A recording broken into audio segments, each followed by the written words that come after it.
Hi guys, Mahesh friends. ఈ వీడియోలో మీకు ఆంధ్రప్రదేశ్లో స్పెషల్ డిఎస్సికి సంబంధించి పోస్టుల భర్తీ అనేది ఎలా ఉండవచ్చు అండ్ అంతేకాకుండా ఇవి కొత్తగా తీస్తున్న పోస్టుల ఒక జిల్లా వారు వేరే జిల్లా పోస్టులకు అప్లై అనేది చేయవచ్చా, ఇవి కేవలం ఒకే కేటగిరీకి సంబంధించినవా అని చెప్పి మీ నుంచి వచ్చిన క్వశ్చన్స్కి నేను సమాధానంగా ఈ వీడియో నేను చేస్తున్నాను. సో దయచేసి ఈ వీడియో స్కిప్ చేయకుండా పూర్తిగా చూసినట్లయితే మీకు ఒక పూర్తి అవగాహన అనేది రావడం జరుగుతుంది. ఓకే ఫ్రెండ్స్, మొదటిగా మనం చూసినట్లయితే పోస్టుల భర్తీ అనేది ఏ విధంగా ఉంటుంది. ఈ పోస్టుల భర్తీ అనేది ప్రస్తుతానికి ఈ యొక్క వీడియో చేస్తున్న సమయానికి అయితే ఎలా ఉంటుంది అనేది విషయంపై మనకు కూడా ఒక అవగాహన అనేది లేదు. ఆల్రెడీ నేను 1100కి కాల్ చేయడం కానీ ఐటీడీఏలో ఉన్న కార్యాలయానికి కూడా కాల్ చేయడం జరిగింది. ప్రస్తుతానికి అయితే వీరు ఇంకా వారికి ఎటువంటి సమాచారం కూడా లభించలేదని చెప్పి చెప్పడం జరిగింది. అయితే గతంలో మనకు ఈ యొక్క స్పెషల్ డిఎస్సి అనేది ఆంధ్రప్రదేశ్లో తీయడం జరిగింది అనమాట. ఇది మొదటిసారిగా మనకు తీసిందైతే కాదు. ఓకే, ప్రత్యేక డిఎస్సి అనే పదం వినగానే మనకు ఖచ్చితంగా ఇది కేవలం ఒక కేటగిరీ అభ్యర్థులకు మాత్రమే చెందిందనే విషయాన్ని అయితే అభ్యర్థులు గుర్తుంచుకోవాలి. ఇది కేవలం మనకు ఈ 2019 సంవత్సరంలోనే తీస్తున్నారు అనే ఊహ అయితే మీరు పెట్టుకోకండి. గతంలో చాలాసార్లు ఈ స్పెషల్ డిఎస్సి అనేది తీయడం జరిగింది. ఓకేనా, సో అయితే మనకు ఏ విధంగా భర్తీ అనేది జరుగుతుంది అనే దానిపై గతంలో మనకు ఏ విధంగా జరిగింది అనే దాన్ని మనం విశ్లేషణ చేసుకుంటే ఒక అవగాహన అనేది వస్తుందన్నమాట. ముందుగా మనం గతంలో ఏ విధంగా జరిగింది అనే దాని మీద మనం ఫోకస్ అనేది చేద్దాం. ఫ్రెండ్స్, ఇక్కడ మీరు పరిశీలన చేస్తూ ఉండొచ్చు. ప్రత్యేక గిరిజన డిఎస్సి గిరిజన ఆశ్రమ పాఠశాల 1585 పోస్టుల భర్తీకి 15 నోటిఫికేషన్ మంత్రి బాలరాజు అని చెప్పి ఇది మనకు ఒక ఆర్టికల్ కనిపిస్తుంది కదా. అయితే ఇది వాస్తవానికి ప్రస్తుతానికి సంబంధించింది కాదు. ఇది 2012 సంవత్సరానికి సంబంధించిన అప్పట్లో నోటిఫికేషన్ అనేది ఇచ్చినప్పుడు పబ్లిష్ అయిన ఒక ఆర్టికల్ అన్నమాట. ఓకే, అప్పట్లో మనకి ఏంటంటే గిరిజన సంక్షేమ మంత్రిగా మనకు పసుపులేటి బాలరాజు గారు అయితే ఉండడం జరిగింది. ఆ టైంలో కూడా మనకు ఈ యొక్క డిఎస్సి అనే మనకు అంటే ప్రత్యేక గిరిజన డిఎస్సి ఇప్పుడు ఏదైతే మనకు స్పెషల్ డిఎస్సి అనేది పడబోతుందో అదే తరహాలో గతంలోనే మనకు ఈ యొక్క నోటిఫికేషన్ అనేది పడిందనమాట. అప్పట్లో పోస్టుల భర్తీ అనేది ఏ విధంగా ఉండేది అనే దాని మీద ఇక్కడ మీరు పరిశీలన చేయొచ్చు. అప్పట్లో పోస్టుల భర్తీ అనేది ఏ విధంగా ఉండేదంటే మనకు ఎటువంటి రాత పరీక్షలు కానీ ఇంటర్వ్యూలు కానీ ఈ యొక్క పోస్టుల భర్తీకి అయితే ఉండేవి అయితే కావు. కేవలం మనకు విద్యార్హతలు ఏవైతే ఉంటాయో ఆ యొక్క విద్యార్హతల్లో సాధించిన మెరిట్ ప్రకారంగానే మనకు ఈ యొక్క పోస్టుల భర్తీ అనేది ఉండేది.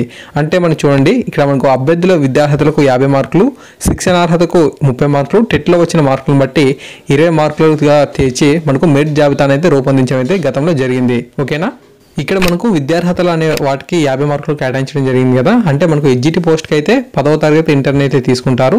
శిక్షణార్హతలు అంటే మనకు డిఎడ్ కోర్స్కి ఎంత 30 మార్కులు అని తీసుకోవడం జరిగింది. టెట్లో వచ్చిన మార్కులని 20% అంటే 20 మార్క్స్గా తీసుకోవడం జరిగింది. అదే బీఈడి వారికి చూసినట్లయితే విద్యార్హతలో 10వ తరగతి ఇంటర్ డిగ్రీగా తీసుకుంటారు. శిక్షణార్హత అంటే మనకు బీఈడి కాబట్టి బీఈడికి 30 మార్కులు, టెట్లో వచ్చిన మార్కులను బట్టి 20 మార్కులుగా తీసుకోవడం అయితే జరుగుతుంది. ఈ విధంగా మనకు పోస్టుల భర్తీ అనేది ఎటువంటి రాత పరీక్షలు కానీ ఇంటర్వ్యూస్ కానీ లేకుండానే 2012 ఆ యొక్క సమయంలో మనకు ఈ పోస్టుల భర్తీ అనేది జరిగింది. ఓకే, సో అర్థమైంది కదా. అప్పట్లో మనకు ఆ విధంగా జరిగింది. ప్రస్తుతం మళ్ళీ ఇదే విధంగా జరుగుతుంది అని నేను చెప్పడం అయితే లేదు. గతంలో ఎలా జరిగింది అనేది చెప్తున్నా తప్ప ప్రస్తుతం ఇలాగే జరుగుతుందని చెప్పడం లేదు. తర్వాత ఏంటంటే మనకు 2014లో కూడా మనకు టెట్కమ్ టీఆర్టీ జరిగింది కదా. సో టెట్కమ్ టీఆర్టీ జరిగిన తర్వాత కూడా ఇదే తరహాలో మనకు స్పెషల్ డిఎస్సి అనేది తీయడం జరిగింది. ఓకేనా, ఇక్కడ మీరు పరిశీలన అయితే చేయొచ్చు. ఎస్టర్డే మనకు ఆంధ్రజ్యోతి పేపర్లో గిరిజన నిరుద్యోగుల ఆనందం అని చెప్పి టైటిల్తో ఒక ఇన్ఫర్మేషన్ అయితే రావడం జరిగింది. ఇక్కడ మీరు సెకండ్ పారాగ్రాఫ్ కనుక పరిశీలన చేస్తే కాంగ్రెస్ అధికారంలో ఉన్నప్పుడు 2013లో గిరిజన అభ్యర్థుల కోసం ప్రత్యేక డిఎస్సి కోసం జీవో 233ని విడుదల చేసింది. కానీ జీవో అమలుకు నోచుకోలేదు. అప్పట్లో మనకు స్పెషల్ డిఎస్సి అని తీసినప్పుడు ఆ యొక్క స్పెషల్ డిఎస్సి కోసం కాంగ్రెస్ ప్రభుత్వం వారు జీవో నెంబర్ 233ని రిలీజ్ చేయడం జరిగింది. అయితే ఆ యొక్క 233 అనేది పెండింగ్ లో ఉండిపోయింది.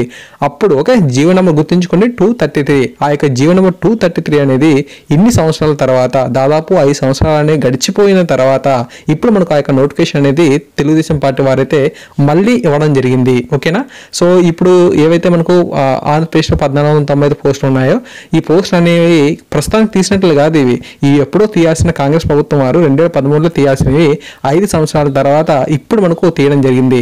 లాస్ట్ ఇయర్ మనకు ఆదివాసీ దినోత్సవం నాడు చంద్రబాబు నాయుడు గారు అయితే మనకు ఆదివాసీ దినోత్సవం నాడు ఈ యొక్క గిరిజన అభ్యర్థులకు మాట ఇవ్వడం జరిగింది. సో ఖచ్చితంగా మేము స్పెషల్ డిఎస్సి అనేది తీస్తామని చెప్పి మాట ఇచ్చారు. సంవత్సరం తిరగక ముందే మనకు ఈ యొక్క నోటిఫికేషన్ అనేది మనకు ఈ యొక్క అంటే నోటిఫికేషన్ సంబంధించిన జీవో అయితే వీళ్ళు ఇవ్వడం జరిగింది అనమాట, జీవో నెంబర్ 10 రూపంలో. ఓకేనా, సో ఇది ఎలక్షన్ డ్రామానా అనేది పక్కన పెడదాం, తర్వాత మనకు తర్వాత చూద్దాం. అయితే మనకు లాస్ట్ ఇయర్ ఇచ్చిన మాట ప్రకారంగా చూసినట్లయితే గిరిజన అభ్యర్థులకు సంబంధించి ఈ స్పెషల్ డిఎస్సి అనేది 2013లో ఇవ్వాల్సిన నోటిఫికేషన్ అనేది ఇప్పుడు ఇస్తున్నారు కాబట్టి ఆ యొక్క అభ్యర్థుల దృష్ట్యా వారికి ఇచ్చిన మాట అనేది నిలబెట్టుకున్నట్లే అవుతుంది అని చెప్పి నేనైతే చెప్తున్నా. ఓకేనా. సో దీనికి సంబంధించి నేను ఎవరికి సపోర్ట్ అనేది చేయడం లేదు.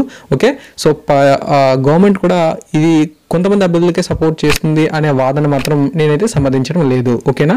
సో అప్పట్లో తీయాల్సినవి ఇప్పుడు మనకు పెండింగ్లో ఉన్న వాటిని ఇప్పుడు ఓపెన్ చేశారు తప్ప సో ఇవి మాత్రం కొత్తగా తీసుకున్న వేకెన్సీస్ అయితే కాదు. అయితే ఒక విషయాన్ని గుర్తుపెట్టుకోండి, మనకు 2013లో కాంగ్రెస్ ప్రభుత్వం అనేది ఈ వేకెన్సీస్ అనే పెండింగ్లో ఉంచిన తర్వాత 2014లో కూడా మనకు ఈ యొక్క స్పెషల్ డిఎస్సీ అనేది తీయడం జరిగింది. అంటే 2014లో మనకు టెట్కమ్ టీఆర్టీ జరిగింది కదా. సో అప్పుడు కూడా మనకు తెలుగుదేశం పార్టీ అనేది మనకు పోస్టులు అనేది ఈ యొక్క స్పెషల్ డిఎస్సీ సంబంధించి మరొకసారి తీసింది. ఓకేనా. సో అప్పుడు ఏంటంటే 109 పోస్టులను అయితే భర్తీ చేయడం అనేది జరిగింది. ఈ విధంగా మనకు టెట్కమ్ టీఆర్టీ జరుగుతున్న సమయంలో మనకు తెలుగుదేశం పార్టీ వారు 109 పోస్టులను అయితే ఈ యొక్క స్పెషల్ డిఎస్సీ రూపంలో తీయడం జరిగింది. అయితే 2013లో జీవో నెంబర్ 233 ప్రకారంగా ఏవైతే కాంగ్రెస్ ప్రభుత్వం మనకు ఈ వేకెన్సీస్ అంటే మనకు 2000 పైచీలకు ఏవైతే వేకెన్సీస్ అనేవి ఉన్నాయో అవి మాత్రం తెలంగాణ ఆంధ్రప్రదేశ్కి సంబంధించి వేకెన్సీస్ అనమాట, అవి మాత్రం భర్తీ చేయలేదు. ఇప్పుడు మనకు రాష్ట్రం అనేది విడిపోయిన తర్వాత ఆంధ్రప్రదేశ్కి సంబంధించి 1495 పోస్టులు అయితే మనకు ఆంధ్రప్రదేశ్ సంబంధించిన 13 జిల్లాలకు సంబంధించి ఇవ్వడం జరిగింది. వాటిని మనకు ఇప్పుడు తాజాగా మనకు కొన్ని రోజుల క్రితమే అంటే 31వ తారీఖున గవర్నమెంట్ అనేది మనకు తెలుగుదేశం పార్టీ వారు అయితే దీనికి సంబంధించి జీవో నెంబర్ 10 అయితే రిలీజ్ చేశారు. ఓకే. సో ఇవి ఎప్పుడు భర్తీ అవుతానే దానిపై ఇంకా స్పష్టమైన సమాచారం లేదు. నా అంచనా ప్రకారంగా మనకు ఎలక్షన్స్ కూడా దగ్గర పడుతున్నాయి కాబట్టి మేబీ ఒక 2 వీక్స్ లోపే మనకు వీటికి సంబంధించి నోటిఫికేషన్ అనేది రిలీజ్ అవ్వచ్చు. మీరు జిల్లాల వరకే కార్య సమాచారాన్ని చూడొచ్చు. శ్రీకాకుళం 152, విజయనగరం 244, విశాఖపట్నం 611, ఈస్ట్ గోదావరి 252, వెస్ట్ గోదావరి 39, కృష్ణా 10, గుంటూరు 26, ప్రకాశం 40, నెల్లూరు 11, చిత్తూరు 6, కడప 10, అనంతపురం 7, కర్నూలు 77, ఇలా మొత్తంగా 1495 పోస్టులు అనేవి ఉన్నాయి. మరి ఎందుకు విశాఖపట్నంకి సంబంధించి విజయనగరం శ్రీకాకుళంకి సంబంధించి ఎక్కువగా వేకెన్సీస్ ఉన్నాయి అని అంటే మీరు ఒక విషయాన్ని అయితే గుర్తించాలి. విశాఖపట్నంకి సంబంధించి ఏజెన్సీ ఏరియా అనేది మనకు చాలా ఎక్కువ. ఓకే. సో చాలా ఎక్కువ ఈ యొక్క విషయాన్ని మీరు అండర్స్టాండ్ చేసుకోవాలి. అందువల్ల ఏంటంటే చాలా వేకెన్సీస్ అనేవి అప్పటి నుండి ఇప్పటివరకు కూడా పోస్ట్ అనేవి భర్తీ అవ్వకపోవడం వల్ల అవి ఇంకా మనకు పెండింగ్లో ఉండిపోయాయి. ఇప్పుడు మనకు ఆ యొక్క ఇన్ఫర్మేషన్ అనేది రావడంతో ఈ పోస్ట్ అనేవి ఎక్కువ మోతాదులో ఉండడం వల్ల భర్తీ అనేది జరుగుతుంది.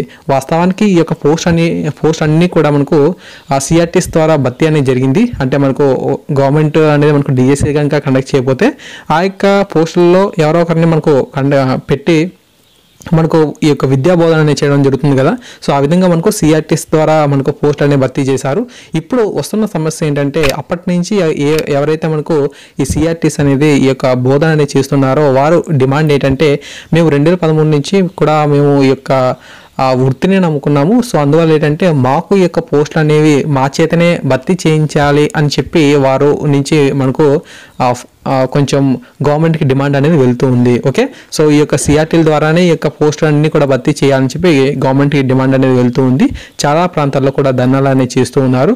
ఓకే. అయితే ఏంటంటే గవర్నమెంట్ అనేది మనకు వీటిపై అంతగా స్పందన అయితే లేదు. ఓకే. స్పందన అనేది లేదు. అయితే గవర్నమెంట్ తలుచుకుంటే ఖచ్చితంగా వీరికి కొంచెం వీటి మీద ప్రయారిటీ అనేది ఇవ్వచ్చు. అంటే పోస్టులకు సంబంధించి వీరికి కొంచెం మార్క్స్ విషయంలో కానీ లేదంటే వీరు అప్పటి నుంచి చేస్తున్నారు కాబట్టి వీరికి కొంచెం మినహాయింపు అనేది ఇచ్చే అవకాశం అనేది ఉంది, లేకపోలేదు కూడా. ఓకే. ఇవ్వచ్చు ఇవ్వకపోవచ్చు అది తర్వాత విషయం. సో ఫ్రెండ్స్ ఈ విధంగా మనకు ఇన్ఫర్మేషన్ అయితే ఉంది. ఈ పోస్టులన్నింటినీ కూడా భర్తీ చేసేందుకు గల అవకాశాలను మనం చూసినట్లయితే ముందుగా మనకు ఈ యొక్క టెట్కమ్ టీఆర్టీలో ఎవరైతే మనకు మంచి స్కోర్ అనేది సాధించారో వారి చేత భర్తీ చేసే అవకాశాలు అయితే ఉన్నాయి.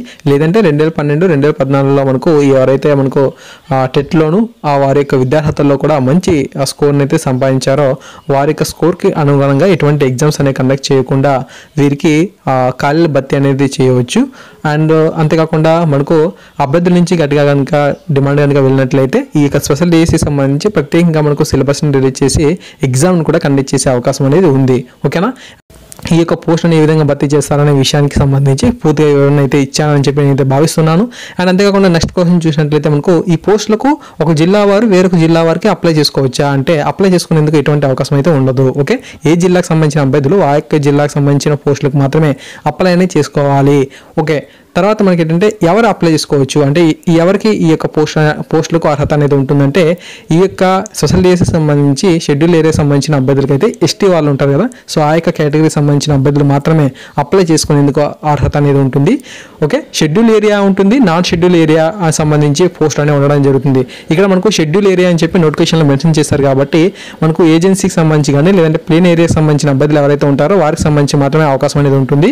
లేదంటే నాన్ షెడ్యూల్ ఏరియా అని వచ్చేటప్పుడు మాత్రం ఖచ్చితంగా మనకు ఇక్కడ బీసీ వారికి, ఓసీ వారికి, ఎస్సీ వారికి, ఎస్టీ వారికి కూడా అవకాశం అనేది ఉంటుంది. మనకు నోటిఫికేషన్లో షెడ్యూల్ ఏరియా సంబంధించిన పోస్ట్ అని చెప్పి వీటి మీద ఒక క్లియర్ విజన్ అనేది ఇవ్వడంతో ఖచ్చితంగా ఇది మనకు ఎస్టీ వారికి సంబంధించిన వేకెన్సీస్ అనే మాత్రమే మనకు పూర్తి అవగాహన అనేది కలుగుతుంది. ఓకేనా. అండ్ తర్వాత ఏంటంటే కేవలం ఇలాగ స్పెషల్ డిఎస్సి అనేది మనకు ఎస్టీ వారికి ఇస్తారా అని చెప్పి అంటే మనకు సాధారణంగా చెప్పుకోవాలంటే మనకు ఎప్పటి నుంచో ఇలాగ స్పెషల్ డిఎస్సి అనే పేరు చెప్పంగానే ఖచ్చితంగా అది మనకు ఏజెన్సీ అభ్యర్థులకు సంబంధించింది అని చెప్పి అవగాహన చేసుకోవాలి. అయితే వేకెన్సీస్ అనేవి ఇలా మనకు సోషల్ వెల్ఫేర్ సంబంధించి భర్తీ చేస్తారు. అంతేకాకుండా బీసీ వెల్ఫేర్ సంబంధించి కూడా వేకెన్సీస్ని భర్తీ చేయడం అనేది జరుగుతూ ఉంటాయి అన్నమాట. సాధారణంగా మనకు ఈ యొక్క 2018 సంబంధించి వేకెన్సీస్ని కనుక మీరు గమనించినట్లయితే మీ యొక్క అంటే ఎస్సీ వెల్ఫేర్కి సంబంధించి, సోషల్ వెల్ఫేర్ సంబంధించి కానీ బీసీ వెల్ఫేర్ సంబంధించిన అన్ని వేకెన్సీస్కి అనుమతి అనేది లభించలేదు. మనకి ఫైనాన్స్ డిపార్ట్మెంట్ నుంచి పూర్తిగా మనకు మీ యొక్క ఖాళీలకు సంబంధించి ఇంకా పూర్తి సమాచారం అనేది గవర్నమెంట్కి అనుమతులు అనేది ఇంకా లభించలేదన్నమాట. సో ఓకేనా, అందువల్ల మనకి ఏంటంటే ఈ యొక్క 7,900 పోస్టులు మాత్రమే ఈ యొక్క డిఎస్సి అనేది కండక్ట్ చేస్తున్నారు. మనకు యాక్చువల్గా 10,700 పైచిలకు పోస్టులకి అనుమతి అనేది అంటే ఆ యొక్క పోస్టులు అనేవి ఉండడం జరిగింది.